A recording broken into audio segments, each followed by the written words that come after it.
1, 2, 3 planes coming in. Beautiful sunset once again on Easter Sunday, April 20th. Nice day, still a bit of a chill in the air. Fucking Atlantis. Been there in waking moments. Well, not waking moments, but in the moments between sleep and waking. Could get there. I could get there. Could.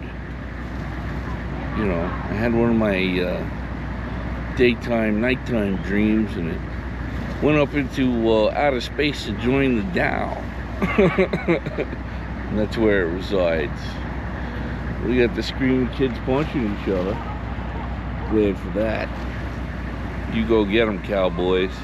And I was gonna say something like, you know, like that's it for Atlantis. Don't look for it in the terrestrial oceans because it's like it's been, the manway card has been pulled.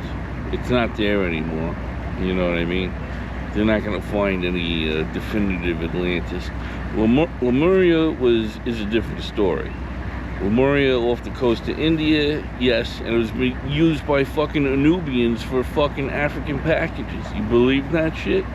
Had to go in with fucking AI and row fucking boats. The thing split in half on the way up, but it was fucked up to begin with. You know what I mean? What are you gonna do? Shit happens. You know? Like, what the fuck were the Nubians doing there in the first place? You know, I know Africa's their thing, but why Lemuria? Doesn't make any fucking sense, you know what I mean?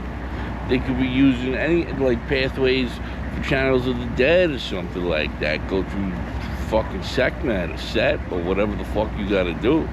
But, like, Lemuria? Really? Like, dude, come on. It's right there off the coast of India. Anyways. I just wanted to relay that on a happy Easter Sunday, the solstice and whatever. They had the Greeks with their candles doing the Orthodox thing, and I learned that the Orthodox holiday and I guess the standard or Catholic, Roman Catholic calendar coincided this year, so quite auspicious for Christians. You know, I was talking with a woman who was going over it with me with the Greeks. She was Sicilian. She was, you know, it was strange because she was faithful, but then she didn't believe in the Malocchio and the other Sicilian beliefs. I'm like, don't sleep on the Malocchio. You know what I mean? Malocchio, Pinocchio. I was trying to relay to her, you know, the mirror magic and stuff like that, but she also believed in bullshit like celiac disease and lactose intolerance. I told her, you know, I tried to extol to her on our way to Staten Island the virtues of self-purification. I was even hitting myself with a rope like they used to do during the, you know, during the Dark Ages. There's purification through that. You know, people do like the Tough Mudder and they're like, I'm gonna fucking run through dirt and shit like that. There's purification through pain. It's not recommended, and it can manifest in people. You know, they're trying to purify through pain, and there's other ways to do it. You know, it shouldn't be denigrated as it's been, because people go too far, or sometimes it manifests in self-harm, and it's like it's a manifestation of self-harm, but it's a positive thing to cleanse the mind and body.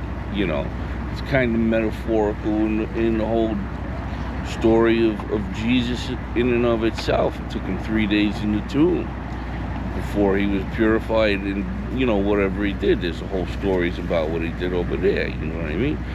But you know, the point is people can do it in their waking moments, and I think people miss that. It's like, oh, I got celiac disease, I got this. It's like, no, these are things that you can purify from yourself, from your mind and your body. Jesus was like, yo, heal yourself. He's like trying to give everybody the fucking, basically the blueprint. Like, stop listening to these people who are making you sick, dude. You don't flip a table over in the markets.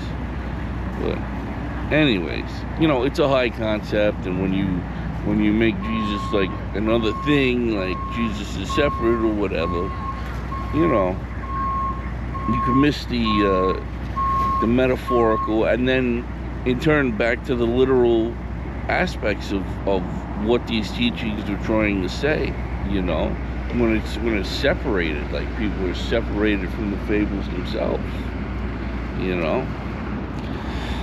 Anyways, that's all I want to relay. Special Easter Sunday evening edition. Like I said, the Greeks had the candles out. It was a nice ceremony.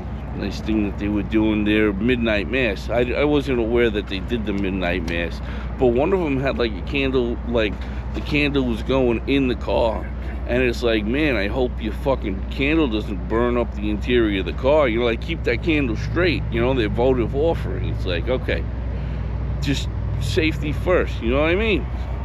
Anyways.